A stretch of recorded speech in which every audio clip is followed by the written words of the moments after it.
Right. Excited to get Houston in here this weekend, and we're going to wear our throwback alternate uniforms that resemble the 1950, 55, and 56 Bud Wilkinson teams. I know our players are they'll like running around in those. Obviously, we know uniforms don't win for you, so don't want it to be a distraction. But certainly, it's a great opportunity for us to honor some of the former great teams here at Oklahoma. We had 12 players that played, started their first game for us last week, 7 on offense and 4 on defense, and Keltner in the kicking game. Thought those guys all performed well at times, and other times, they're got to get better. So Coach Willie Fritz and his staff are coming in here this weekend. They lost a tough opener to UNLV. UNLV played really, really well and controlled the game, running the football, possessing the football.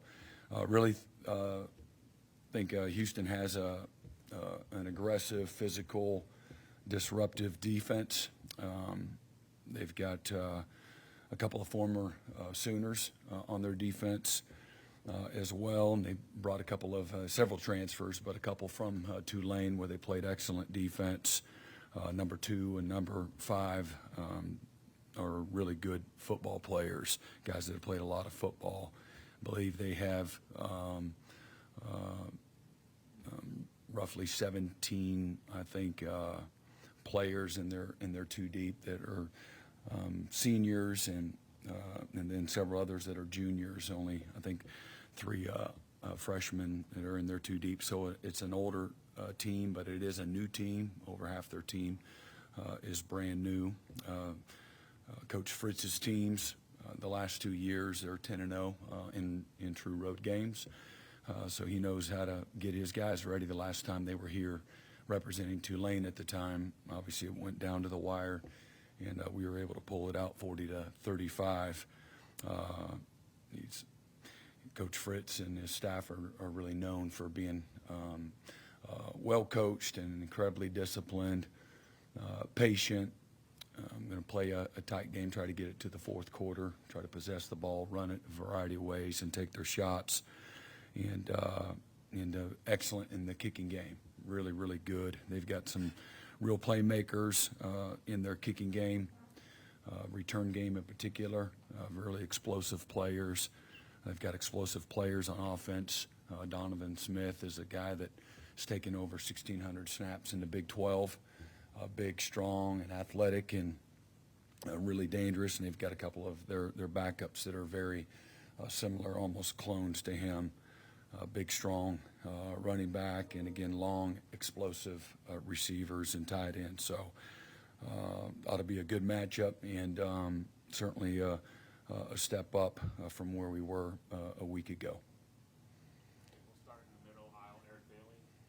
Coach, I want to ask you about a certain player, Pettaway. We talked about the wide receiver position. Can you talk a little bit about him? You mentioned him about being a little versatile, to play inside, outside. What can he bring to this offense, and how much does his versatility allow you to maybe depend on him or contribute a little bit more? Yeah, he's fast. He's got a good catch radius. He's really explosive player. He had a hamstring injury the last few weeks. It just kind of kept him from being full speed, and even going into the last week, we didn't know what his availability was going to be. And but he's ready to go, and he can play inside and outside both. And so I think he's got a chance to have a really good career when it's all said and done. Mm-hmm. Go down the line, Ryan Haber. Yeah, Brent, we talked to Trace Ford last night. He talked about some of the difficulties in getting this defense down as a new guy when he came in last year, and how long that took him. Got obviously a lot of new faces on that defensive line. What is it about what you ask those guys to do that makes it sort of difficult to get down, and how those guys, Dominic and Jaden in particular, been able to overcome that? Well, again, I just, some people it's more difficult for than others. you're learning a brand new system, whether it's offense or it's defense, whether it's at Oklahoma, you know, or it's anywhere. There's a challenge, you know, because you're not familiar with it in any way. Not the language. You got to learn a new language. You got to learn the techniques and how we're going to play things. And so I just think there's a learning curve no matter where you go. Whether it's what is the degree of difficulty. You named two guys that one got here in June and the other got here as a true freshman in January, and they were the two starters, and they played pretty good. So I don't know what it is. Again, I think some people pick things up a little quicker. Some people are a little more diligent than others, and but I couldn't tell you, you know, what those you know, additional hurdles might be. Did you have a follow-up? Well, just some of the things that you do with you know, moving those guys around and things. Obviously, you know, defenses do that a lot, but you know, is there anything specific about what you like to do up there that makes it maybe a little bit more challenging, or is it just? I don't know. I don't know how an offense, you know, might look at it. We might do the exact same thing out of, you know, 3 or 4 different looks, and so our presentation at times can maybe create some challenges. You know, the coach might know, but the player, you know, doesn't necessarily see it that way. So, to me, there's a lot of simplicity that looks complex. Mm-hmm. Yeah, Brent, you talk about the uniform. Some coaches, when they come in and take over a program, they get into all kinds of stuff, like logos on the field, uniforms, all that. How much of that did you do? And stuff, as you said, doesn't really matter. Yeah, I mean, I've not requested to do anything, so if it's been put across my desk, you know, I'm a pretty good teammate. So if the powers that be that request that we want to do something a little different and honor, you know, maybe again Coach Wilkinson and some of his teams, I think that's great. You know, what do I need to do? And it's pretty simple for me for the most part. So. Jenny. Brent, when you decided to hire Doug Deacon to coordinate special teams, what was sort of your goal with that hire in general? And then with Doug in specific, what made him the right guy for that? It seems like we're seeing some pretty good early positive results with, especially your field goal kicking. Yeah, well, the number one goal was to bring in somebody, obviously, that can make us better. But really, I know the numbers didn't necessarily say so, but schemes, philosophy, structure, communication skills. I felt that, you know, we were in a really good place. So I want to continue to build on, you know, foundationally what, you know, we had already started, and obviously somebody too that could help us, you know, get better. You know, who could be the best vessel to improve. You know, continue again. Elzinga punted really well last year, and our snappers snapped the ball really well the last couple of years. And then, how could we get better at place kicking? And then again, having a philosophy that's very similar to what we already had, aggressive and multiple. And again, having somebody that was a good teacher and a good communicator, effective, and could relate well with the players and get the players to buy in, be excited about special teams. So Doug had a long pedigree, just, you know, at really for the most part at one place, but a high level of success and consistency, and couldn't find anybody that had anything bad to say about him, only, you know, incredible things. And again, his if the tape is the resume for the players, it certainly is for the coach. And he had an excellent resume, over a long period of time. But just I liked his energy. I liked his passion for special teams. Believe it or not, some people are doing special teams, but they'd like to get in and be a position coach is what they would rather do. And that's fine too. And there's a lot of really successful guys that do that, but I wanted somebody that was really passionate about doing all things special teams. Yeah, Brent, two-parter for you. First of all, how is Troy Everett doing? Is he close to getting back for you guys? He is. And maybe this week or a couple weeks? He's close. It's close. Secondly, that center position, it seems like you guys have had some just bad luck injury-wise. Several guys just kind of banged up there. How difficult has that made it for the offensive line just to be cohesive when that guy in the middle just hasn't maybe been available to you guys? The ball goes through him every snap. So obviously that's a really, they're all important positions, but getting that position, where it needs to be is having somebody available there is really important. So we're working through that and like where we're at, from that standpoint, and expect us only to get better there. Ron Chapman? Brent, Freddie had noted forced 4 fumbles last year, the 6 fumbles total. What did you see kind of from those plays that's like replicable from week to week? Was that just a bigger emphasis this offseason, things like that? No, not a bigger emphasis. I think when you have returning experience, they're going to play more aggressive, more sound, more sure of themselves. They're going to have better angles to the ball. You're year 3 into the system. Very few new players. Guys that are forcing those fumbles are guys that are, several of them in their 3rd and their 4th years here at playing college football. So I think, again, positioning is really good and effort is really good. Again, the guys, they're playing really hard and aggressive because of all the things I just said. And guys taking a lot of pride in their opportunity. Good things happen when you play with great effort and you're physical. Middle left, James. Brent, you lost a couple of receivers, but Emmett's recruited really well there. And Nick Anderson, you hope gets back. So what's his status? But what about some of the young guys you have in this program at receiver that that were highly thought of when you brought him in? Yeah, Nick will be back sooner rather than later. And again, young guys are going to have to grow up, quick. And so I know we know who all those guys are. You saw Reagan's in the game. You saw Kearney in the game. You saw Carry On a little bit. Certainly Petway still just a sophomore that didn't play, tremendous amount of snaps a year ago. And KJ Daniels would be somebody else. Jacob Jordan as well, as far as the young guys are concerned. And excited about them. It's a group of guys that really showed maturity, saw them get better, saw them at times play a little inconsistent like a lot of young players. Sometimes it's mindset, sometimes it's fundamentals, sometimes it's a sense of urgency, but I love the group of guys. Coachable, really talented. You got size, you got speed, you got length.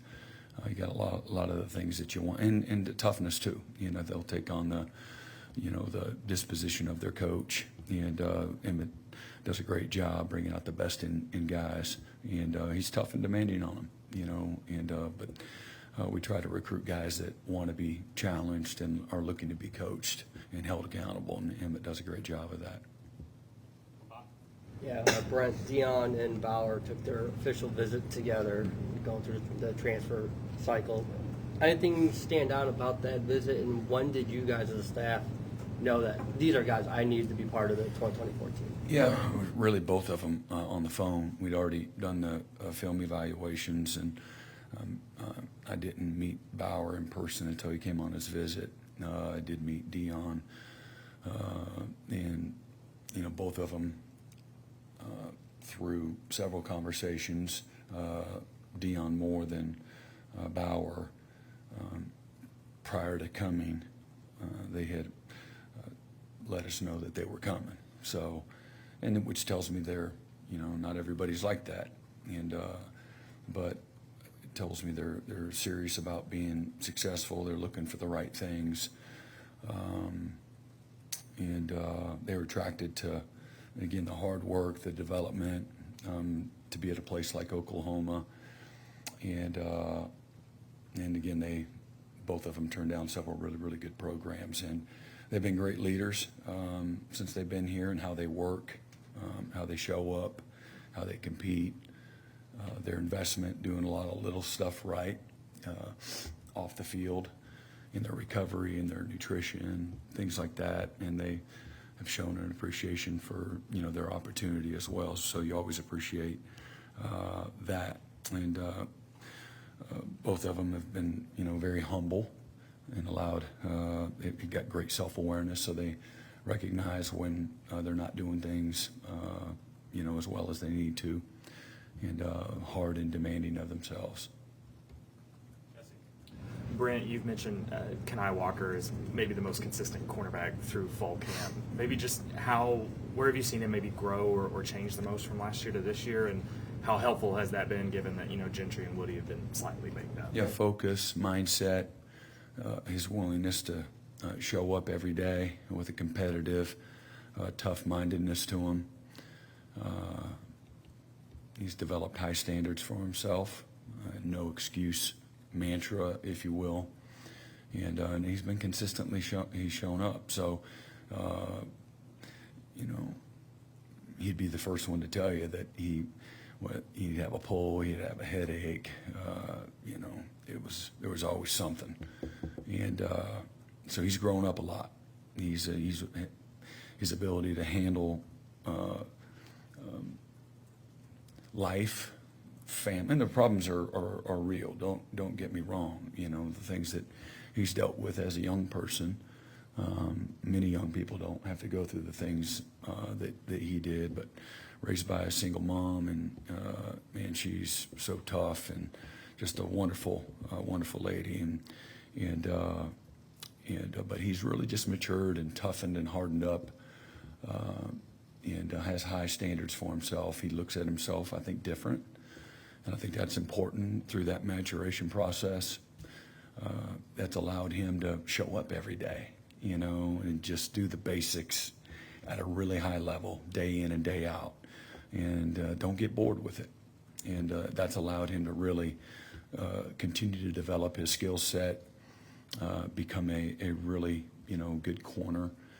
And again, us coaches, we're going to still coach him and correct him, but he's immediately taken responsibility, knows what he did wrong when those things happen. So that's just, again, he'll continue to get better from the beginning of the year to the end, if he continues to have the same hungry, driven, humble, ambitious mindset, which he's displayed that. Brent, you spoke about Grayson Halton after the game, but I think of the team's 6 sacks, 4 of them came from defensive tackles. Just what does it do for a defense when you can get that kind of pass rush from interior guys, and how hard is it to kind of be consistent in that regard? It's really hard. The challenges from an offensive line standpoint are only going to continue to get more and more difficult. But getting knocked back, getting disruption, not allowing the quarterback to climb in the pocket, moving him, quote unquote, off the spot, if you will. That's disruption that you need to be a successful defense. And so those guys, their ability, their explosiveness, their athletic ability, their strength at the point of attack, their ability to continue to move their feet, will allow us to have a chance to continue to improve and get better and be a successful defense. So being able to get off of blocks is important. Some guys are just disruptive and they're not great at getting off of blocks. Our guys, have the athletic ability, but they also the skill to play quick and be able to get off blocks and be able to make plays. Up to this point, again, it's a small sample size, and they pass that test, and there'll be many more tests as we go along. But I think having confidence in the system and liking to play. You would think everybody likes to play. That is definitely not true. And, our job as a coaching staff is to identify people that like it, that are passionate about it. I think that makes it a lot more fun, even through the challenges of development and trying to fight for success. That's enjoyable. Even if you're not having a great day, at least you're dealing with people that like it. They want to they have the same vision that you do. They show up to practice and they're excited to go dominate this moment. They, go have a great walkthrough, go have a fun, engaging flex, and then, they like to quantify winning and losing in every competitive situation, whether that's inside, that's team run, that's third down, that's a 2-minute drill. They want to win and want to win bad, and that's infectious. Now, our job as a staff is to identify that, bring out, we want to nurture that, but you can also develop it to a certain degree, but some guys don't like it. It's going to be hard. And believe it or not, there's some guys that don't like it. So, we try to avoid those kind of guys in the recruiting process. And then sometimes they come in, they're a little bit immature and they're ultra talented and they don't love to be strained, but man, they can really play. And so you have a little more tolerance for a certain amount of time, and then you gotta get them better. And you do that by holding them to incredibly high standards, and then you want to try to inspire and motivate them too. I think a good coach can figure out, what those buttons are and try to get the best out of them. So not an easy chore. Yeah, Brent, sticking with the defensive line, I wanted to ask you about Dominic Williams. What did you see in his debut, and what did you like about what he put on tape Friday night? Yeah, and I think just one more follow-up question, I think having competition brings out the best, in guys as well. It pushes guys. They recognize that in order to play, and earn that trust, you got to outperform the other guys too. Dominic was really good, man. I love Dominic. He's a guy that likes it. He likes to be coached. He's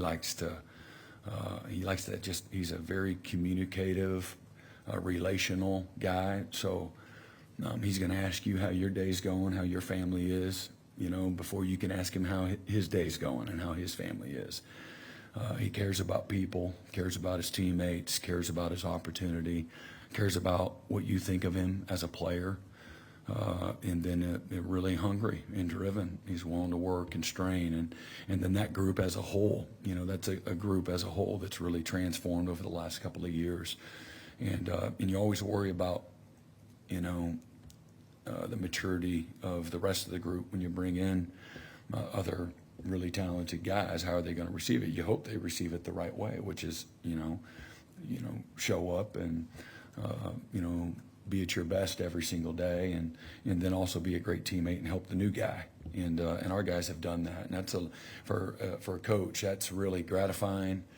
And that makes it a lot of fun, as well. Those guys really care about each other, but Dom has given as much as he's taken in a very short amount of time that he's been here, and I've said that a lot in front of y'all that we're looking for doers and givers, not guys that are just about taking, and seeing what they can get out of their opportunity here.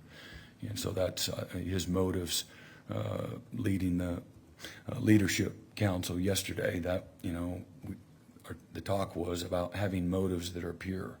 When your motives are focused on the right things, this is a game that will give you favor, and if you live life with pure motives, if you will, life will, give you favor as well. And so he was one of our leaders in there, and his motives again are pure. And it doesn't mean you can't. I'm not looking at people that want individual success as a bad thing. That, to me, that's a byproduct of being focused on showing up, doing your part, busting your rear, having humility, great self-awareness, and then, inspire and bring out the best in your teammates, and maximizing this small window, very, very, very small window that you have to play the game. And so he's somebody that epitomizes that, in my opinion. Second row middle, John Dover. Yeah, Brent, I'm sorry, I got a bit of a long question. We got a lot of visuals on Friday of Ty Hatcher. I think it was Ty Hatcher over there with the quarterbacks, and he's got the iPad in his lap. They're all huddled around him, gathered around him. I wonder if you could talk, both, he's new for you, the iPads are new for you this year. I wonder if you could talk about kind of and describe how that role, what those guys are doing on game days during the defense is on the field, what those quarterbacks are looking at, what they're talking about. If you can describe how that's different this year, and then what kind of Ty's role is as well. I think there's probably, if you analyze the iPads as opposed to no iPads, if you ask me, I'd rather not have them. And the reason is because I think if you got a good eye for just what happened, who was in what spot, who wasn't in the right spot, gives you a potential competitive advantage on figuring it out. Doesn't mean you're going to win or all of a sudden all the bad things are going to go away, but I do think that can be a competitive advantage without the iPads. I think it neutralizes a lot of things. I think what you got to be careful is not overload information. Most of the time, I think it's affirmation. Yep, that's what I thought, you're too wide. Or, oh, that's what I thought, you didn't block the backside backer. And so I think it's a good thing, just, when it's all said and done and everybody I think it's good. The NFL, for whatever reason, they did just the still pictures. And again, I just think you got to be careful without too much overload. A lot of times, so Seth's upstairs, so Seth is talking to him. Ty is, and Ty is a good young coach, and he's helping in all kinds of ways.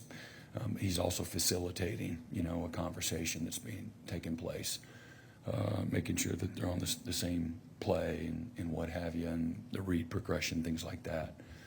So, excuse me? Are you happy with how it went? Yeah, I didn't think there was any issues, I didn't look at it a whole lot. I watched it in person, That's all what just happened.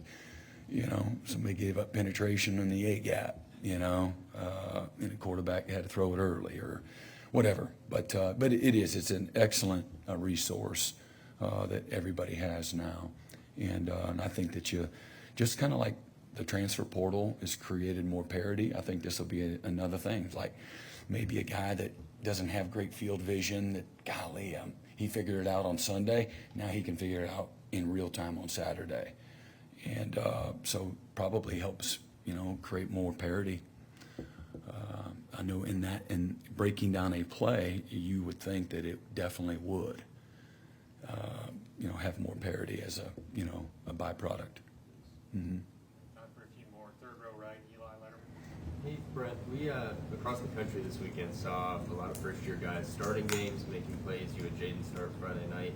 Do you sense a difference in 2024 in the readiness of some of these first-year players than maybe 5-10 years ago, whether it's enrolling mid-year or what they're doing before they get on campus? Yeah, because I think that's because the rosters, there's so much turnover. Again, 5 years ago, you had a third-year player that plays like a grown man compared to that guy, and then maybe you had a depth that played at a much more consistent level than a first-year guy. And now I think it's probably normal that you see somewhere in that 30 to 40% turnover almost every year, if not more. And so yeah, those first-year guys have to play, and maybe they came with previous experience, and so that helps them. There's still a learning curve, as we all know, for the reasons we've already spoken about. So, I think it's the norm now. The first-year guys playing pretty good. And again, it's compared to a lot of other first-year guys playing pretty good too. Does that make sense? I mean, that's not spending a whole lot of time thinking it through, but you are forced to get more new players, first-year guys, more ready. Some of them happen to be freshmen that are incredibly talented, and like I said, it's not just talent. It's talent plus the other things: maturity, focus, willingness to put in the work consistently, their ability to adapt to a new environment, an unfamiliar environment, their ability to take the fundamentals that are critical to play at a consistent level and be able to apply them within the schemes. And that's what a guy like Jaden Jackson, as I said when we spoke about him a week ago, his block rec, his ability to play with low pads, his lack of wanting to see where the ball is. That a lot of young players, they want to see where the ball is. Sometimes old players do it too. We did it last year on defense. Our linebackers and defensive line, when we didn't play well, we're getting nosy trying to make plays and see if I can cheat the system. And you get exposed quickly when you do that. Every once in a while, you can make a play, when you don't value, doing the little things right all the time. But, Jaden plays with, fantastic eye discipline. But that's how I see, why you see more and more first-year players playing significant roles. Left side, third row, Cliff Brown. Yeah, Coach, Taylor Tatum generated a lot of excitement with the fans over the weekend. Obviously, he can run, and this kind of goes into what you were just talking about.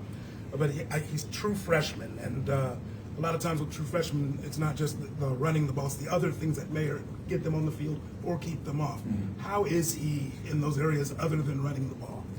Yeah, he's been good. Marco says he's smiling too much. And so I'll let some point in time Taylor tell you about that. But Taylor is incredibly talented. He has a light inside of him that you spend 5 minutes around him, you're like, man, I like this guy. He's an easy guy to pull for. He likes to play. He likes the locker room. He likes to compete. He's incredibly, talented. Where he's got to bridge the gap of all the little details and things of that nature that, again, he didn't get here until the summertime, played baseball all spring. But he's done a really good job, all things considered, of you don't, again, he only played a few snaps, and we threw him in there on the special teams too. He did well with his opportunity and will earn more of an opportunity, and he's been pretty good so far when it comes to the things that we just talked about, what you asked about, the ability to focus, the ability to starve the distractions, if you will. And there's a lot of them on a college campus, being away from home for the first time, and lock into the details. I can't tell you what where he is in regards to showing up and doing extra all the time. I don't know where that is.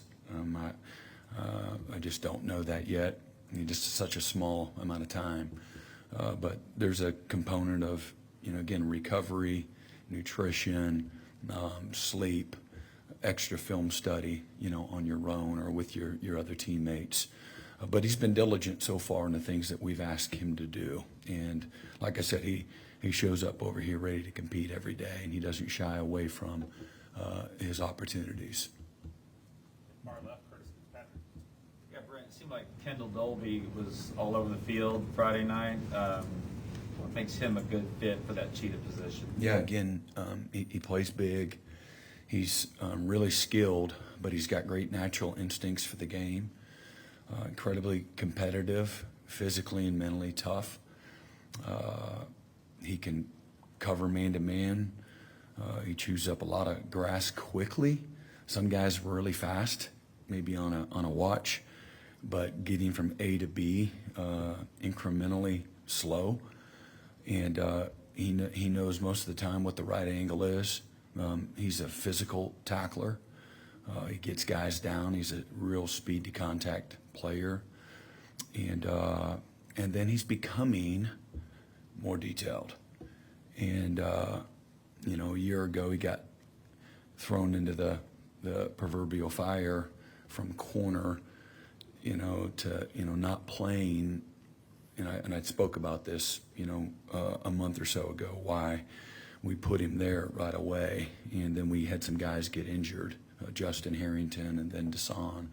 And he immediately, we moved him inside because we were like, well, we felt that because he played that in junior college too, mainly inside, had safety, and then in the slot. And immediately, showed that he had a knack for that. And but again, like I said, he plays a lot bigger than his stature. Y'all interviewed him maybe a week ago or so, and you can see he cares about his opportunity, cares about his teammates. He's put in a lot of work. He's become a better student, than what he was. That was a challenge that we identified, a year ago. Hey, man, you need to show up. Everything that comes out of our mouth, you need to write it down. Let me see your book. So I'll read his stuff to his book. Sometimes it might embarrass him. Like, hey, man, look at yours and look at Johnny sitting next to you. Now who's serious about their opportunity? I already told you what you should do. I've lived a little life, had success, have sat in here with whatever player, and there's somebody before him and somebody before him and somebody before him, and you can name countless players that have had an elite level success and what their habits look like. And so getting people to buy into that is not always, I do think it's an art.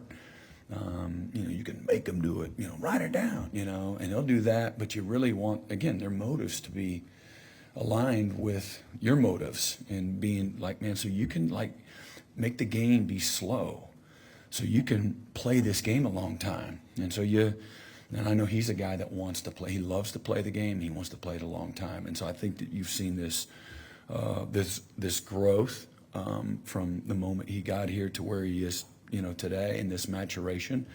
He would tell you he's a more mature young man than when he got here a year ago. And his level of details is in a different place with still all this growth in front of him. And I really believe that will happen based on what we've seen up to this point. And he's one of those guys that just drive you crazy a year ago because of his lack of details and the lack of precision on doing the little things right over and over and over and over habitually. And he's in a better place now with still room to grow. And I love Kendall Dolby. Everybody likes him because he's super competitive. He's just always got a upbeat, positive attitude. Nobody in the building doesn't like Kendall Dolby. And even offensive guys who he's over there jaw-jacking with and competing with. I mean, he's competing to win every single rep, and I love that. And every once in a while, he's still, when they're not taking the reps, you turn around there. I'm the gossip police, guys that want to, have fun and, just conversate. And I don't know what the hell they talk about, to be honest. I'm like, how are you not? I just said it's 3rd and 3. So I'm constantly, trying to hold them accountable. And just what you're really trying to do is you're trying to create an environment. And we're closer to the environment that we want. We're a lot closer than we were a couple of years ago, but there's an expectation and an environment that you don't want guys to do it, out of fear of getting chewed out. You want to have them do it, out of fear of failure. If I don't lock in and take a mental rep right now, then I'm going to let everybody down, certainly let myself down and miss out on this amazing opportunity that I have. That's what you really want as one of their motivating factors. And so he's a guy that I bring that up only because, man, he was way over here, just several months ago, and we're in a better spot. And but he's one of those guys that's like, squirrel over here, squirrel over there, He's just like, you're over here. And he's better than what he was, and I think that's why you've seen him improve and get better too. Thank you, Coach. All right, y'all have a good one.